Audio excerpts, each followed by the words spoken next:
Thank you, ma'am. And great saying by the Swayal sir. So, good morning, everyone, and happy Independence Day to everyone. Okay, for now, I need your focus here. I was noticing कि भाई ये बच्चे ध्यान नहीं दे रहे हैं, बातें कर रहे हैं पीछे. Seniors, pay attention. It's your duty as well. You are the head boy and head girl. Yes, it's your duty as well to maintain the discipline. Okay, now here we go. So, do you want to hear the results first? But no, I'm not going to do that. I'll announce it at the last part. I'm going to start my words with a poem. And this poem is relevant to the soldier's life. You know or not, जब कभी भी Indian soldiers को किसी war में भेजा जाता है या फिर किसी ऑपरेशन में भेजा जाता है तो उनसे एक लेटर लिखवाया जाता है. जब वो अगर उस वॉर से वापस नहीं लौटेंगे तो वो लेटर उनके घर में जाएगा और उस लेटर में सबसे पहले लिखा होता है कि if you are reading this letter so maybe I will not come forever. यानी कि अगर आप ये लेटर पढ़ रहे हैं तो शायद ही मैं वापस आऊंगा. तो this poem is relevant to this situation. ये सिचुएशन को ध्यान में रखते हुए अगर आप पोएम सुनेंगे तो may be you can attach the emotions from this poem. Here we go. If I die in a war zone, box me up and send me home. Put my medals on my chest. Tell my mom I did my best. Tell my dad not to bow. He won't get tension from me now. Tell my brother to study perfectly. Key of my bike will be his permanently. Tell my sister not to be upset. Her brother will take a long sleep after sunset. Tell my nation not to cry because I am a soldier born to die. Because I am a soldier born to die.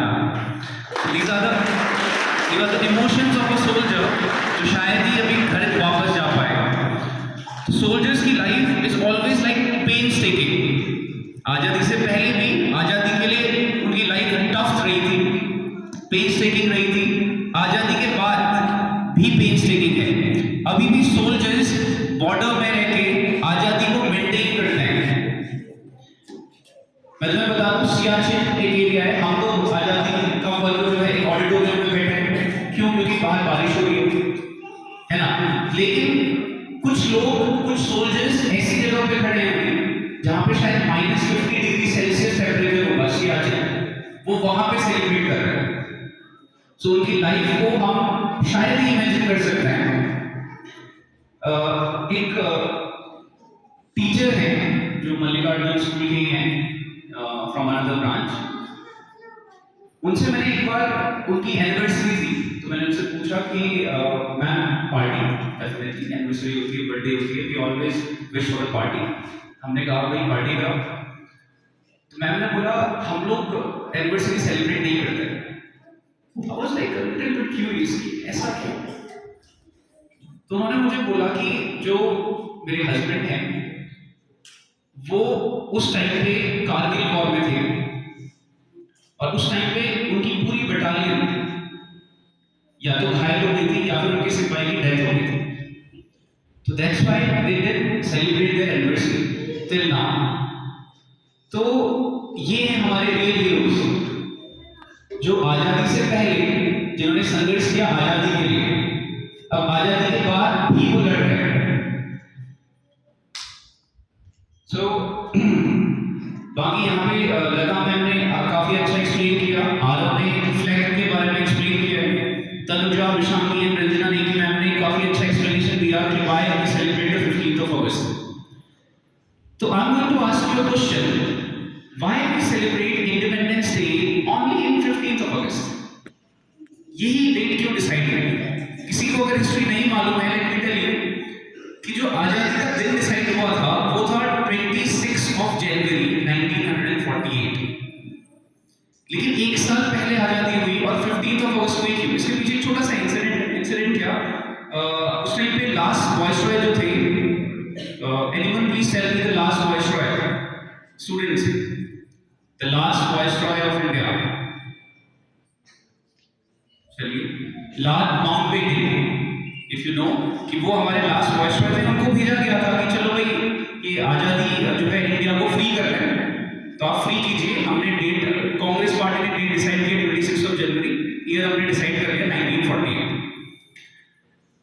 तो ये दिन decide तो हो गया था, लेकिन भारत देश में इतना आक्रोश था कि उन लोगों ने डिसाइड किया कि भाई अगर हम 1948 तक रुकते हैं तो शायद ही हमें भगा के अपना देश आजाद करवा लेंगे, तो उनसे इंसल्ट होगी। तो उन्होंने डिसाइड किया कि नहीं, ऐसा करते हैं जल्दी से आज़ादी दे देते हैं, थोड़ा अपना नाम भी हो जाएगा। तो लॉर्ड माउंटबेटन ने डिसाइड किया कि भाई इनको जल्दी से जल्दी आज़ादी देनी पड़ेगी। तो वो जुलाई का मंथ था, तो उन्होंने कहा कि अब लेकिन डेट क्या डिसाइड करें। तो डेट डिसाइड हुई 15 अगस्त, वो सजेस्ट की लॉर्ड माउंटबेटन ने। क्यों? उसका रीजन भी है। इफ यू रिमेंबर, ये 40s का टाइम था, वर्ल्ड वॉर 2 का टाइम था।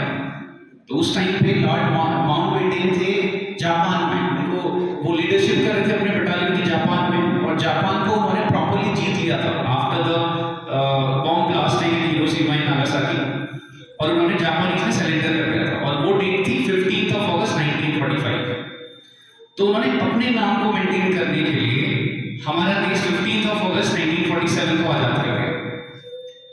जिससे अब जब भी अगर कोई सर्च करे why we celebrate our independence day या why this date has been decided, तो definitely the name will come up, lord Mountbatten. ये था इसके पीछे का कुछ इतिहास।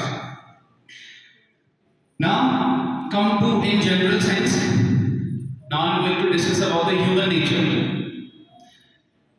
एक ह्यूमन का नेचर होता है, जैसे if you are getting a laptop today, एक ब्रांड न्यू लैपटॉप अगर तुम्हारे पेरेंट्स ने दिया, तो क्या करते हो, एक दिन उसकी बहुत ज्यादा केयर करते हो, है ना। दूसरे दिन भी थोड़ा बहुत केयर कम हो जाती है, फिर वो घटी जैसी चीज बन जाती है। उसके बाद वो कहीं शायद घर के कोने में पड़ा होगा, और कभी जब जरूरत होगी तो उठा के अपने पास रख लेता है। ऐसे ही होता है। तो यही हाल हमारे पेट्रियटिज्म का भी है। जब 15 अगस्त आता है, जैसे हमने अमृत महोत्सव मनाया, एक प्रॉपर एक पूरा वीक डिसाइड किया, और पूरे वीक जो है हमने हर किसी गाड़ियों में, तुमने नोटिस किया होगा, there are national flags waving, we have hoisted the national flag at the morning. ठीक है, सब लोग हाथ में झंडा लेके बिल्कुल ऐसा लगा रहे थे। What about the 16 August? After this what? As a human nature हम भूल जाते हैं चीजों को। हमें याद करने के लिए एक स्पेसिफिक डेट चाहिए होती है, भाई इस दिन याद करेंगे, बस हो गया।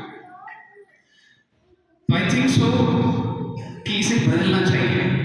मोदी जी ने कैंपेन तो कर दिया कि हर घर तिरंगा, बट इसके कॉन्सिक्वेंसेस कुछ अपोजिट भी हो सकते हैं, कि अब शायद हमें ज्यादा तिरंगे रोड में गिरे हुए मिलेंगे। अब ज्यादा कॉन्सियस ये भी होगा कि आपका इस तिरंगे का यूज 15 के बाद जो है घर में किचन में हो रहा होगा, है ना, या फिर किसी चीज को कवर करने के लिए हो रहा होगा। सो एक दिन सुयाल सर ने एक्सप्लेन किया था कि फ्लैग कोड ऑफ कंडक्ट, ठीक है, 2002 वाले, और अमेंडमेंट भी एक्सप्लेन किए थे। मैं तुम्हें केवल ये बताना चाहूंगा कि how you are going to dispose the national flag, अगर वो कागज का है या फिर जो है वो like this. I have found this one. अब ऐसे फ्लैग्स मिलेंगे हमें उसके बाद, और हम इसको उठा के कूड़े में फेंक देते हैं, है ना। तो याद रखना, इसे कूड़े में नहीं फेंकते, ये भी अपने आप में देश का अपमान है। तो उसके कुछ प्रॉपर तरीके होते हैं how to dispose the national flag.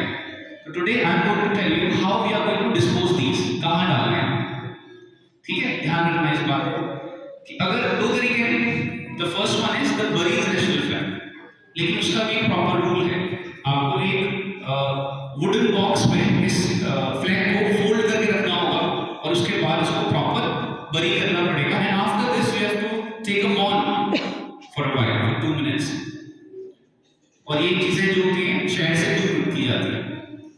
और दूसरा स्टेप जो मुझे बेटर लगा, कि अगर ऐसा लगता है आपको कि नेशनल फ्लैग जो है वो फट चुका है, ठीक है, या फिर आपको लगता है कि कागज का नेशनल फ्लैग है, लंबे टाइम तक नहीं पहुंचेगा, तो आप क्या कर सकते हैं, उसे एक प्रॉपर आग जलाएं, और आग के साथ पे फोल्ड करके नेशनल फ्लैग को उस आग के बीच में आप रख दें। ऐसा नहीं कि फ्लैग पकड़ा और एक कॉर्नर से जो है आग लगाना स्टार्ट किया।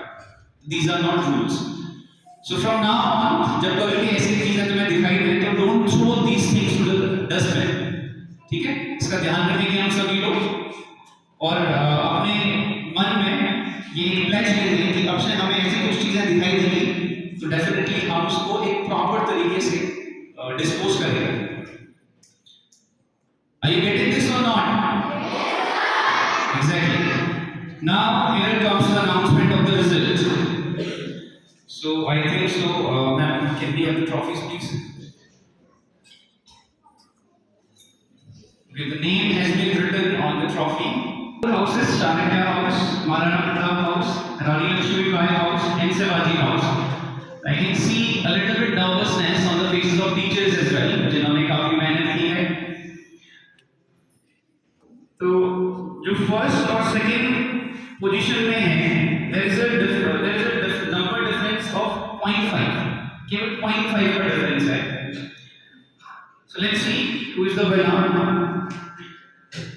So the third position goes to, with 73 points, Maharana Pratap House. They did their best. Next time. Second position goes to, with 74 marks. So can you guess? Okay, that's actually correct. Rani Lakshmi Bai is in the second position. Now, awaited result. The first position with 74.5 marks. Okay, cheer up loudly. Okay, that's correct. Shivaji House. Give them a huge round of applause, everyone. The Shivaji House got the first prize in the house for dance competition 2022 Shivaji House. May I call the teachers and the students, the performance as well.